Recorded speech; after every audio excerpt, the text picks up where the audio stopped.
Hello, Wonderhussy here, in an undisclosed part of the Mojave Desert. That's all I'm gonna say about where exactly in this beautiful country I am, generally speaking. More precisely speaking, I'm at an abandoned ranch. And so now you're probably wondering, well, gee, Wonderhussy, if the ranch is abandoned, why bother locking your car? There ain't nobody out here anymore. Right? Well, you just never know. And besides, you know what they say, the hills have eyes. And if this doesn't look like the kind of creepy old abandoned ranch where a bunch of meth-addled redneck hillbilly inbreds would be hiding out, I don't know what is. Let's go take a look inside. Actually, before I go inside, I just want to do a quick overview of what we're dealing with here. This looks like it was an absolutely beautiful ranch at one time, sort of on this alluvial slope leading down into this beautiful desert valley.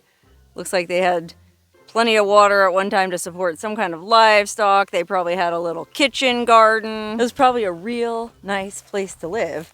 30, 40, 50 years ago, whenever it was that the people who lived here mysteriously vanished. Okay, I've actually had this place pinned on my map for literally years, but I never made it out here until today, kind of for two reasons. One, I happen to be traveling this way, sort of. I'm going to visit my mom for Thanksgiving, and because of weather situations going on right now, we got an atmospheric river and a bomb cyclone pounding California with rain and snow up north. Well, I had to come down this way, and so I figured, oh, okay, let me look on my map and see what's pinned in this area. Now, coincidentally, the other thing that got me out to this awesome abandoned ranch after all these years is a viewer of this channel just emailed me, and he had been out here, and he said, it's super interesting. And what's more, he sent me some photos of it, and it really did look super interesting. And so, well, I decided I might as well stop and finally take a look. Okay, it looks like there's a few abandoned structures left standing out here, and you never know which one of them the dead body will be hiding in. So I think we'd better go in them all. And so I guess I will go back up to where I started and go in that first house first. Now, a lot of people will watch my channel because they like the fact that I give a lot of historical information.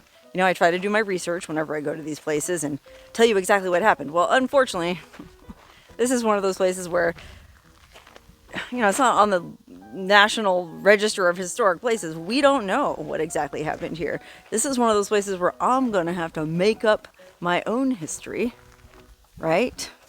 You know how I do when I go to these old abandoned houses and trailers, and I just kind of sift through the things left behind and put together this crazy outlandish theory as to what might have happened there. Well, this is kind of one of them there places. Or is it? Now, the person who sent me the photos said there's actually a history posted inside one of the buildings that tells you exactly what happened to the people who were living here. And so if I can find that particular building, well then, I guess I'll find the answer. Okay, let's try door number 1. Could this be the room that has the history in it? Oh, I think it is. I see some papers flapping on the wall back there. And like I said, I did just get photos of this place from that viewer of my channel, so I do know that this is the place where the information is hanging on the wall. But you know what? I don't want to read the true story yet. I want to poke around the grounds and sort of come up with my own theory, and then go into this building last and see if I was right. You know what I mean? Don't you think that would be kind of a fun game to play? Well, I do. Anyway, we're on an abandoned ranch, so the first thing that tells me is people probably weren't living here super duper recently. I mean, well, that looks like a real old cabin. Look at that. It's made out of, it looks like old railroad ties. So there must have been a railroad running through this valley at one time. There isn't today, so I don't know how many years it's been since there was a railroad, but that would be one clue as to how old this place is. You know, the railroad tie cabin, and then this concrete structure looks like it was for sorting something. There's barrels up top there, and then there's a pipe coming out of that one barrel down into whatever is in this creepy shed. Oh, look, the door's wide open. Well, let's go in and find out. You're not scared, are you? Dun, dun, dun! It's a stove. A 55-gallon barrel that has been turned into a wood-burning stove, and there's a chimney coming out the top. But there's a pipe coming from up top down into this. Now, what on God's green earth do you suppose this would have been? Were they smelting something? I have no idea. First I thought it was like hot water for a shower, but well, I don't know. Look in here. There does kind of look like there's a really terrifying old shower fixture. Oh my God, this really was an old shower. I'm not kidding. That's where the shower head was. And you can see there's even like a little bench in here, I guess, to put your shampoo on. Yikes, that is definitely going in my creepy shower hall of fame. Okay, well maybe this was just like a shower for the ranch hands or something to use before they went in for a delicious flapjack supper in the main house. You know, the ranch wife was in there cooking up hearty meals for all the ranch hands, and before they could sit at her table, well, they had to clean themselves off first. And so, well, theoretically, that's what that could have been. Looks like we are in some kind of bathroom because, well, I guess that was a shower, and this looks like an outhouse. I actually want to go inside this outhouse, as gross as that is, because the person who sent me the photos said there's something really cool in here. And I know you probably think I'm absolutely crazy to go into an abandoned outhouse at an abandoned ranch based on the word of some random stranger who sent me an email, but well, you know what they say about Curiosity and the cat. You know, I think it's the same thing with Curiosity and the hussy. Okay, there's supposed to be something real cool in here. Ugh, golly. How cool is cool? And is it really worth poking through all these soggy, filthy, rat poo infested old newspapers and books? Well, yes, frankly, in my world it is. Look at this cool old linoleum. I guess this outhouse maybe had, oh yeah, look up top. It's all linoleum. This amazing pattern. It's like a Chinese restaurant from 1973. And look at this. They insulated the walls with old cardboard boxes. But yeah, these are a bunch of old newspapers. Now, the person who emailed me said there was a Sears catalog in here. White's, Shell, and Mini Mart in Mojave, California. That ought to tip you off as to what part of the country we're in. Oh, look at this. It's an old headline related to the Oklahoma City bombing. So I would guess, I mean, I really don't want to pick this newspaper up, but the date is probably sometime in the 1990s. Oh, look. Babs. Barbara Streisand. Well, she's timeless. That won't give us a clue as to what era this is from. Oh, wait, does it say down here? Thursday, April 24th, 1997. Wow, okay, so we have a date, 1997. So these folks were here at least until the late 90s. What could have caused them to flee? Okay, well, I'm going to go ahead and go down into this bottom section and see what's going on down here. Looks to me like it was all the farm outbuildings. Now, you might be wondering why I'm bothering to poke through all these old chicken coops. I mean, they're very clearly just old barns and chicken coops. There's not going to be anything interesting here, Wonderhussy. Why are you wasting your time? Well, I'm wasting my time because the person who sent me the photos sent me one that had this really amazing thing in it, and it was in one of these collapsed outbuildings. I don't remember which one. Wow, look at this. This looks like it was some kind of man-made retaining wall. I mean, this stuff looks real old. I wouldn't be surprised if this place dates from the early 1900s or maybe even the late 1800s. You know, white folks have been settling this part of the country for at least 150 years, so this very well could be from way back when in the 1800s. So that kind of paints a picture to me of a generational operation. You know, the grandparents were probably pioneer settlers that came out here and claimed the land and broke the land and built the ranch house. And then the first generation of kids took over and ran it for 20, 30 years. And then their kids took over and ran it for 20, 30 years. And oh gosh, I'm not very good at math. Maybe there was room for one more generation to come in and take over running it for another 20, 30 years before whatever happened. Golly, where is that thing that was in that picture that guy sent me? I really want to find it. Okay, here's another outbuilding.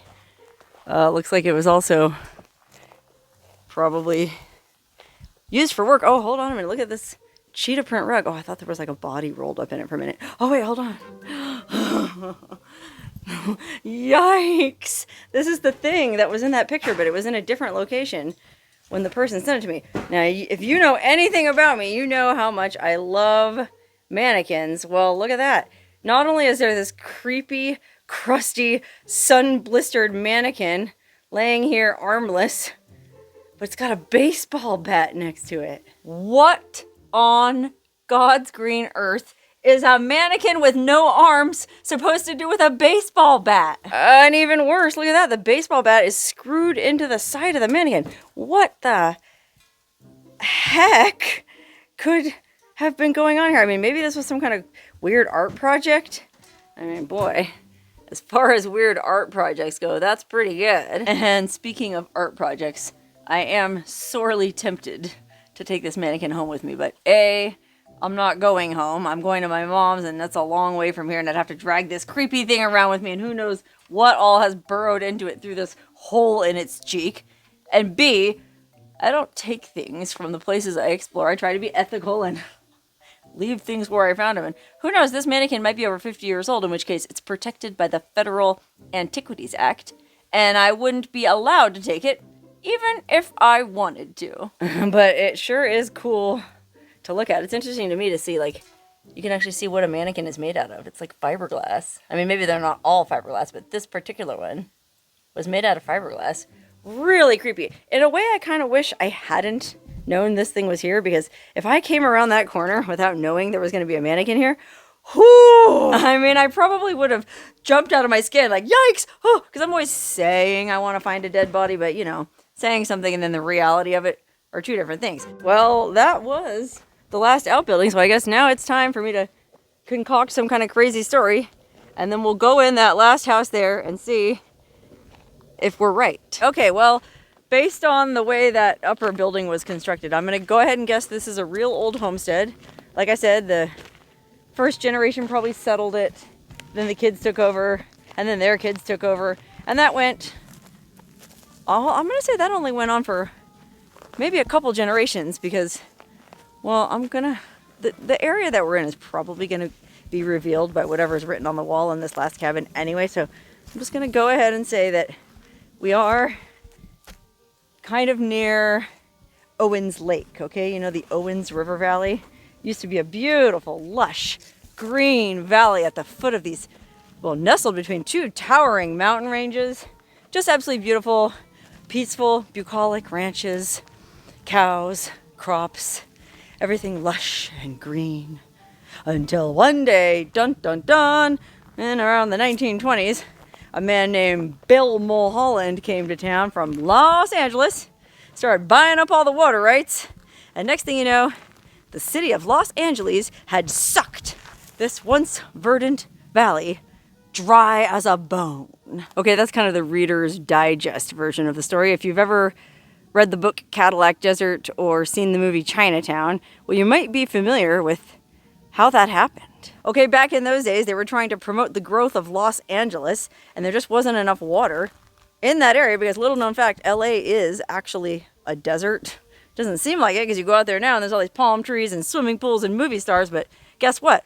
All that water to grow them palm trees and swimming pools and movie stars comes from right here in the Owens Valley. That's right, these guys came up here in the 1920s, 1930s and bought up all the water rights in this area, acting like they wanted to become ranchers. Well, really, they ended up just building this giant pipeline, the LA Aqueduct, that you can still see to this day.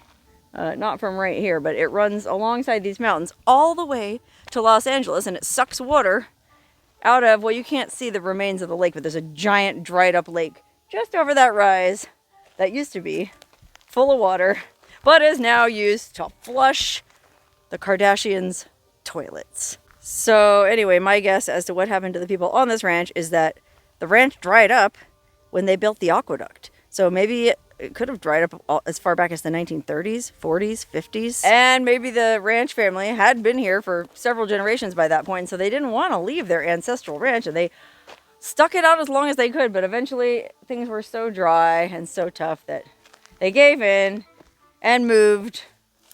Maybe they moved to the big city themselves. Oh my gosh, what if they did give up and went, well, we're just going to follow our water to Los Angeles? And well, maybe they moved to LA in the 1950s, kind of like the Beverly Hillbillies. They all packed up all their crap on an old jalopy and drove to LA. And well, the dad was a farmer, and so what kind of job could he get in LA with the job skills of a farmer? Well, yeah, maybe he went to night school and he learned how to draw and he became an animator for Walt Disney Studios. Or maybe he went to work at Disneyland. Maybe that man's name was Walt Disney. Now, Walt Disney, I'm pretty sure, was from the Midwest somewhere. I don't know. Maybe he just ended up working at a Circle K or something. Let's go inside and find out what really happened. There's no point in speculating when we can read the truth, written plain as day, supposedly, on the wall here. Okay, let's see. Well, first of all, before we read it, let's just take a look at where we are here. I'm going to zoom out. We're in a little tiny 2-room shack over here. Oh gosh, what does this say? World War... Oh my god, I can't even read it. 4, Roman numeral 2, 0. What the heck does that mean? Well, this was a bedroom, you can tell, because there's an old closet in here. Some really cool graffiti. Some graffiti artist left. I think it's cool. So it's just a 1-bedroom, and then I guess this was like a kitchen slash living room. And then here, what we've all been waiting for here is what happened to these people. Okay, so it's kind of dark. Let me see. It says, in remembrance of Rodney and Sandra Lane, 1948 to 2019. Wow. So apparently whoever lived here until 2019. That blows my theory way out of the water. Well, guess what? I just read these old newspaper articles and my theory was so completely bass-backwards that it's embarrassing. These people did not move from here to Los Angeles. They moved from Los Angeles here. I mean, I can't be sure that this is accurate at all. Like, maybe the article about these people here has nothing to do with the house we're in, but this Rodney and Sandra Lane, I guess that's Sandra. And then it says down at the bottom, baby Jennifer travels by pack saddle. Well, you can kind of see baby Jennifer, and that's Rodney. Well, they were a couple from the big city who decided to move out here and homestead in 1970, I think. It says here that one day last January, Rodney Lane, age 23, married with 1 child, finishing a 4-year hitch in the Marine Corps, found himself en route home on the Santa Monica Freeway.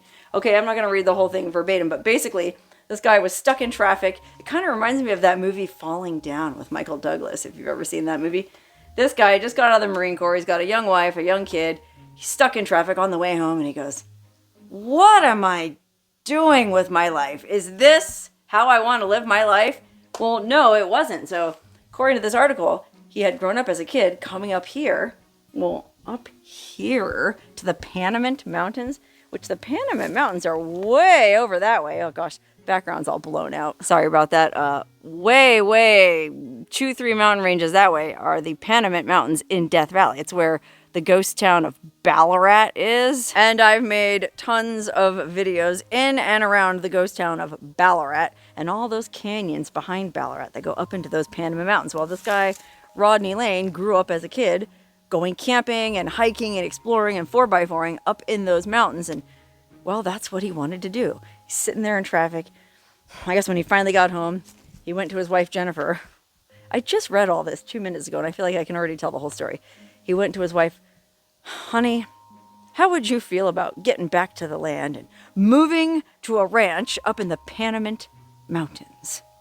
Now, again, we are not in the Panamint Mountains right now, so, I mean, maybe they ended up living here even though he wanted to live in the Panamint Mountains. I'm not really sure. Anyway, he somehow convinced his wife and their small baby girl, Jennifer, to move out to the Panamint Mountains. That article said they lived up in Surprise Canyon in some old prospector shack, and then they moved over to, I think, Happy Canyon, and it couldn't have been a very easy life. I mean, you can actually see in this article here, that is Rodney milking, I think it's a goat. I think it said he had goats. And it says they ended up traveling around nomadic style, kind of like the Mongolians do with like one of those round yurts.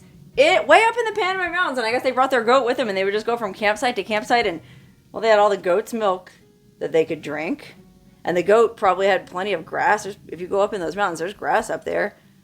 In the summertime, gosh, that must have been rough living in the winter. But yeah, according to this article, they loaded the burros and driving their goats walked to the high valleys such as Middle Park, that's another canyon in the Panamints, elevation 7,000 feet, and lived there with a tent for shelter. I thought of building a teepee, but the poles would be too long for a burro to drag in this country. Yeah, I guess they had a burro named Lupe that carried all their gear. He described how he would construct a round-topped, movable dwelling favored by the Tartars of Asia. Wow, I mean, it does not sound like a very easy life, but it's certainly not a boring life. I have to give this dude, Rodney Lane, some mad respect for, a lot of people talk about escaping the rat race, especially when we're sitting in traffic, and we go, that's it. As soon as I get home, I'm going to call my boss and tell him to take this job, and well, then we end up finally getting home, and, the wife makes us a scotch and soda, and we sit down and we start watching the game on TV, and next thing you know, we forget, we're so cozy, and now we got a buzz, like, my job will be better in the morning. Not everybody has the cojones to do what this dude did, and come live out here, there, I don't know where exactly he lived, but even just to come squat in an old farmhouse like this. And not only him, what about his wife? I mean, talk about balls. Now, back in 1970, women didn't have as many options, I guess, but she could have divorced him and be like, hell no, I'm not going to live in a tent in the Panamint Mountains. We got a baby girl.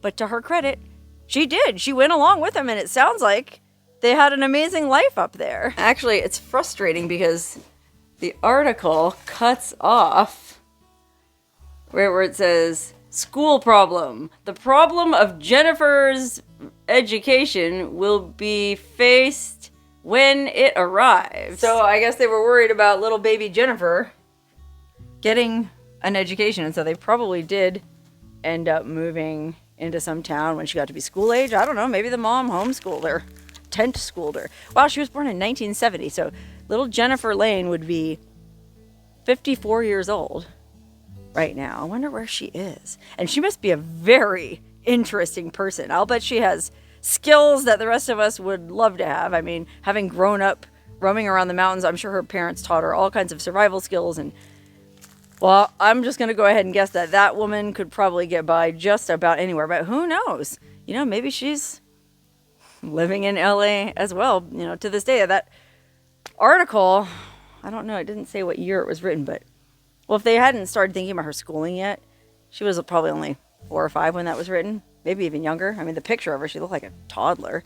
So who knows? Maybe they did end up in the mid-70s moving, well, not necessarily to Los Angeles. Maybe they moved to one of the other little towns in this area. Maybe they moved to Bishop or Lone Pine or Mammoth. Maybe they worked as ski instructors. Maybe they opened a fancy restaurant. Who knows? All we know for sure is that somebody left an article about them hanging on the wall in this abandoned ranch, which may or may not have had anything at all to do with Rodney, Sandra, and Jennifer Lane. Either way, very interesting story and very interesting place to get out and stretch my legs as I cruise along to visit my mom. Okay, wherever I go tonight, whether it's to camp, and oh my gosh, it's so cold, I really don't feel like camping. I might wuss out and get a hotel room. But either way, hopefully there's cell signal where I am, because I'm going to look them up and find out what happened to them. But before I do that, I'm just going to savor for a minute the not knowing. Okay, you know what I mean by the not knowing? It's something that's almost disappeared from our world today. Now in the age of the internet and near universal cell coverage and Wi-Fi, there are no more mysteries. We can look everything up and we can find out exactly what happened. So to have a situation like this where we don't know, it's kind of fun. And I think that's a huge part of why I love exploring these old, abandoned places and making up stories of what happened to the people in them. And it's just me savoring the not knowing.